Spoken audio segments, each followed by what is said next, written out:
Welcome, deep divers.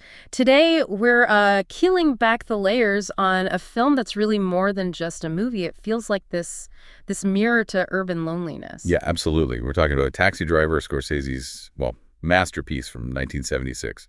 And specifically, we want to look at this really intense connection between the main character, Travis Bickle, and New York City itself. Right. It's not just a setting, is it? The city feels almost like it's breathing, influencing him, maybe even poisoning him. Exactly. So our mission here, kind of drawing from the essay resumen.txt, is to unpack how 1970s New York becomes this force that shapes, corrodes, and ultimately defines Travis. Let's dive in. Okay, so first off, Travis Bickle, Robert De Niro, amazing performance. He's a Vietnam vet, can't sleep.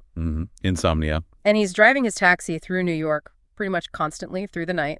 And he is repulsed by what he sees. He says it right at the start, all the animals come out at night. He sees decay, prostitution, violence everywhere. That line about wanting the rain to wash the scum off the streets, it sets the tone immediately.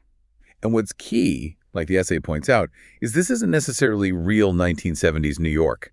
It's New York seen through Travis's very specific, very paranoid lens. So the way Scorsese shoots it, the steamy streets, the blurry lights. Exactly. It's subjective. It's expressionistic. You're trapped in his head, seeing the city as this relentless monster that feeds his paranoia. It's his reality we're seeing. It really makes you think, doesn't it? How your own environment, maybe when you're feeling low or isolated, how it can kind of warp how you see things. Definitely. He's not just living in the city. He's sort of merging with its sickness, or at least his perception of it. And we get deeper into his head through those voiceover diary entries. He starts seeing himself as this prophet. Yeah, he's got this mission to cleanse the scum.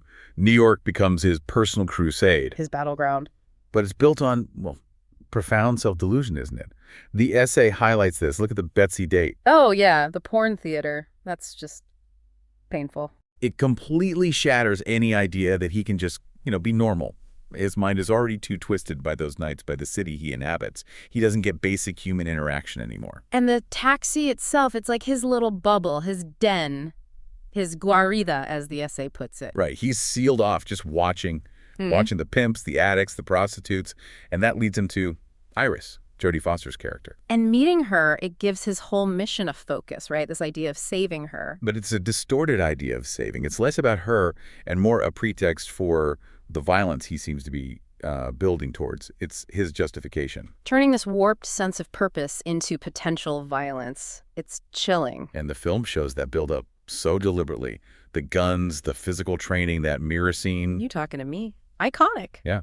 He sees it all as purification, like he's getting ready for this violent climax he thinks is necessary. But then the shootout happens, and Scorsese doesn't glamorize it at all. It's brutal, messy. Travis is just this broken, bleeding guy, not a hero. Not at all. But here's the kicker. The real devastating irony. Society sees him as one. Exactly. The newspapers call him a hero, a savior. Betsy looks at him differently. It's like the city itself, in its own chaos and desperation, just legitimizes his madness. And you have to remember the context, right? 1970s New York was in crisis. Crime, bankruptcy. Yeah, and Vietnam vets coming back adrift. The essay argues the city was so desperate it would grasp onto anything, even manufacturing a hero out of someone like Travis.